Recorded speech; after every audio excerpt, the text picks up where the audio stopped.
Welcome all of target mission में आप सभी का स्वागत है। आज के सेशन में हम लोग देखने वाले यूजी सेमेस्टर फर्स्ट के जियोग्राफी का लेक्चर नंबर 20। तो आइए इसको हम लोग के पास सिलेबस में देख लेते हैं कि सिलेबस में हम लोगों को लेक्चर नंबर 20 कहाँ पे पढ़ना है।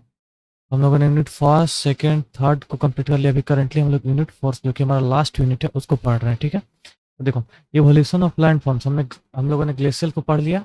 अभी हम लोग इस वाले में पढ़ने वाले हैं कि इसका एरिड। तो देखो उसी चीज़ को मैंने यहाँ पे सिंप्लीफाई करके लिख दिया ताकि आपको देखने में बहुत आसानी हो। तो देखो हम लोगों ने यहाँ तक पढ़ लिया। इस वाले सेशन में हम लोग पढ़ेंगे इसको, evolution of land forms arid.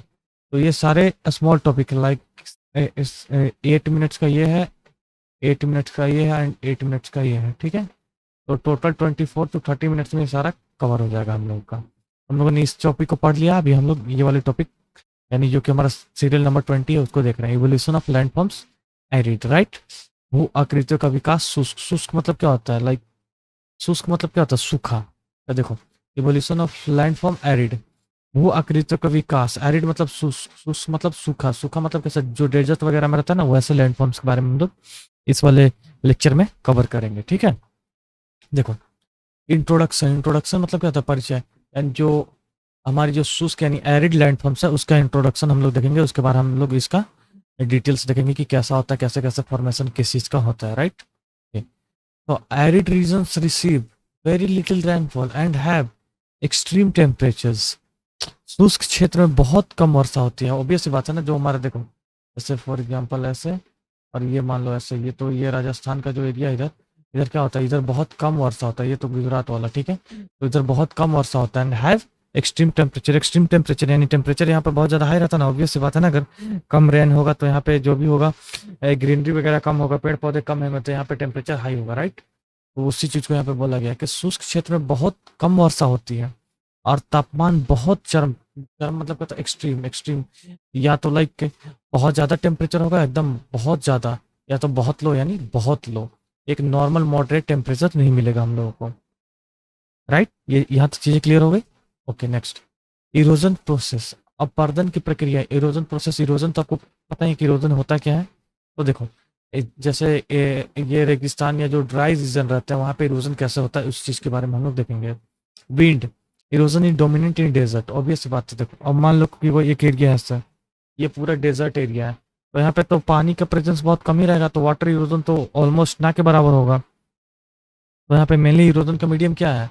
हवा है, कि जो यहाँ से एक चीज़ को ऐसे उठा के इधर उधर करते रहेंगे। ठीक है, तो देखो क्या है यहाँ पे? Wind erosion is dominant in desert. रेगिस्तान में मुख्यतः हवा अपर्दन होती है। कैसे अपर्दन होती है? हवा से अपर्दन होती है। हवा अपर्दन मतलब हवा से अपर्दन होती है। राइट, इसमें यहाँ पे वाटर इरोजन वगैरह नहीं होता है। देखो water erosion अकस occasionally through flash flood. अब देखो यहाँ पे एक लाइक एक्सेप्शन। एक्सेप्शन मतलब समझ में आता है ना, अपवाद। ठीक है, एग्जाम्पल नहीं है, एक्सेप्शन है। ठीक है, तो देखो अचानक बाढ़ के दौरान जल अपर्दन भी होता है। मान लो कि एक एरिया है, इसी एरिया का मैं फिर से यहाँ ड्रॉ कर देता हूँ। ठीक है, अब यहाँ पे अचानक से फ्लड आ गया। फ्लैश फ्लड यानी अचानक से, मतलब कोई एक्सपेक्टेड नहीं था, ऑल ऑफ सडन यहाँ पे फ्लडिंग हो गया। तो फ्लडिंग हो गया तो क्या होगा? वाटर से भी यहाँ पे वो होगा, लाइक इरोजन वगैरह होगा, होगा ना। जैसे पानी इधर से मान लो अचानक से बहना शुरू हो गई, तो यहाँ पे जो भी मटेरियल होगा, सेडिमेंट्स वगैरह या जो भी डेरिव्स वगैरह होगा, ऐसे ऐसे इधर से ये वाटर के साथ कैरी होकर कैरी आउट हो जाएगी और यहाँ पे लैंडफॉर्म्स में चेंजेस देखने को हम लोग को मिलेगा। राइट, ओके, देखो लैंडफॉर्म्स यहाँ पे स्थलाकृति। स्थलाकृति यानी जहाँ पे एरिड रीजन रहता है वहाँ पे कैसे कैसे लैंडफॉर्म्स पाए जाते हैं। तो मेनली वहाँ पे 4 लैंडफॉर्म्स पाए जाते हैं। कौन से? फर्स्ट में ड्यून्स यानी इस रेत के टीले। Wind deposit sand in mounts. Okay, अब यहाँ पे देखो सेकंड नंबर में क्या बोलते हैं? Mesa and butte. Flat topped hills form by erosion. Erosion के कारण क्या होता है? फ्लैट टॉप यानी जो उनका जो टॉप रहता है वो फ्लैट यानी चपटा रहता है। ठीक है, वैसे हिल्स का फॉर्मेशन होता है। एरोइज, ये थर्ड नंबर में क्या? एरोइज सूखी नदियां। Dry gullies form by occasional water flow. Dry gullies form by occasional water flow. Dry gullies मतलब क्या होता है? जो ऐसे मतलब जैसे ओकेजनल वाटरफ्लो मतलब कैसे? जैसे मान लो कि ऐसे ऐसे ऐसे हो गया। अब मान लो कि यहाँ पे जैसे ये डेजर्ट प्लेस है, तो डेजर्ट प्लेस में यहाँ पे बारिश कम होगा तो ये नदियाँ तो जनरली सूखी रहेंगी। तो क्या होगा कि अगर मान लो कि ओकेजनल, जैसे मान लो कभी ज़्यादा बारिश हो गई ऑल ऑफ सडन, तो यहाँ से क्या होगा? पानी ऐसे ऐसे, अरे एक सेकंड, ऐसे ऐसे वाटर फ्लो होना शुरू हो जाएगा, तो उसी को बोला गया dry gullies form by occasional water flow. ठीक है, नंबर 4 प्लयास नमक की झीलें, dry lake bed in basins, dry lake bed in basins, dry lake bed in basins मतलब क्या होता है? जो भी जहाँ पे बेसिन्स होता है, बेसिन्स जो रिवर्स के द्वारा फॉर्म किया जाता है, वहाँ पे क्या होता है? ड्राई लेक बेड्स मतलब जैसे मान लो कि एक ऐसा बेसिन्स है, ऐसे इतना है। अब क्या है कि यहाँ पे पानी था और पानी ऐसे इवोपोरेट होके, क्योंकि देखो डेजर्ट है तो डेजर्ट में इवोपोरेशन रेट बहुत ज़्यादा रहता है, तो यहाँ से सारा पानी ऐसे ऊपर चला गया, तो सारा पानी ऊपर चला गया, ये मान लो कि ये सिर्फ समुद्र का पानी था। तो ऐसे इसमें क्या है, इसमें नमक वगैरह ऐसे रहेंगे तो ड्राई, उसी को बोला गया कि ड्राई लेक बेड्स इन बेसिन्स। तो बेसिन्स में क्या होता है? Dry lake beds.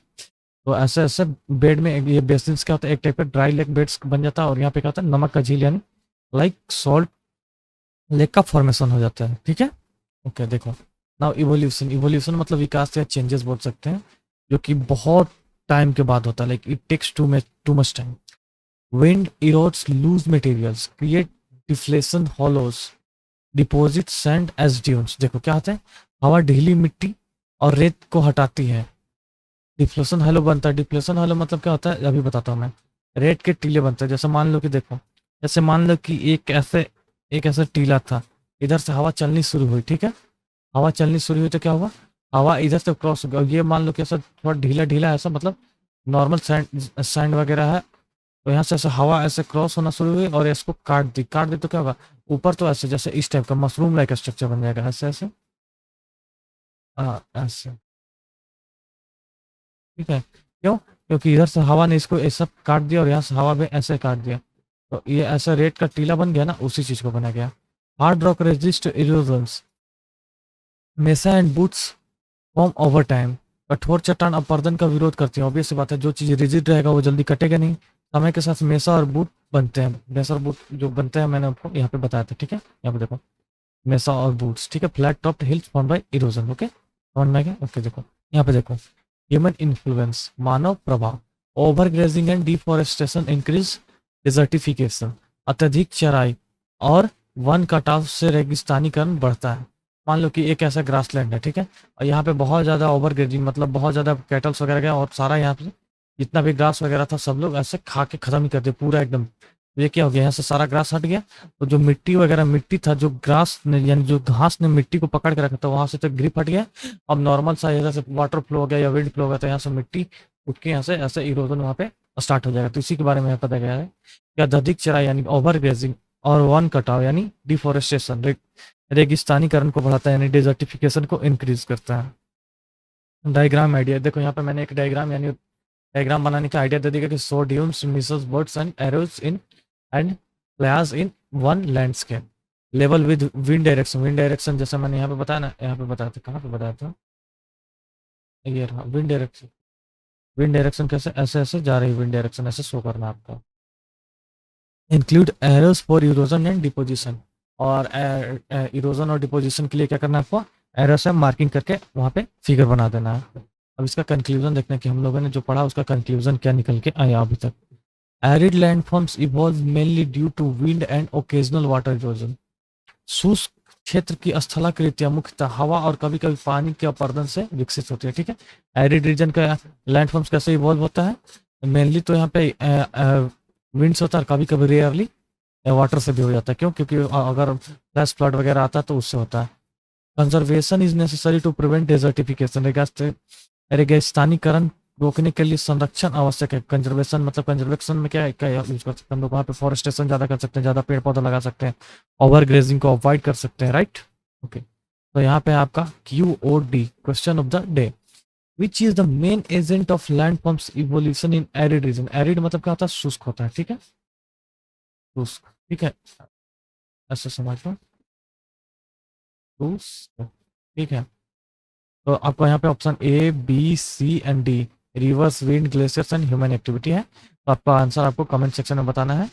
एंड यहाँ पे देख लो, मेन बोला गया है, मेन एजेंट क्या है, ठीक है, तो इसका आंसर आपको कमेंट सेक्शन में बताना है एंड एक्सप्लेनेशन के साथ बताना है, और जिसका भी कमेंट अच्छा रहेगा उसके कमेंट को मैं हार्ट दे दूंगा, ताकि बाकी लोग भी समझ पाए कि इसका राइट आंसर क्या है, राइट। तो इसी नोट के साथ मैं वीडियो को एंड करता हूँ। Thank you very much for watching this video out.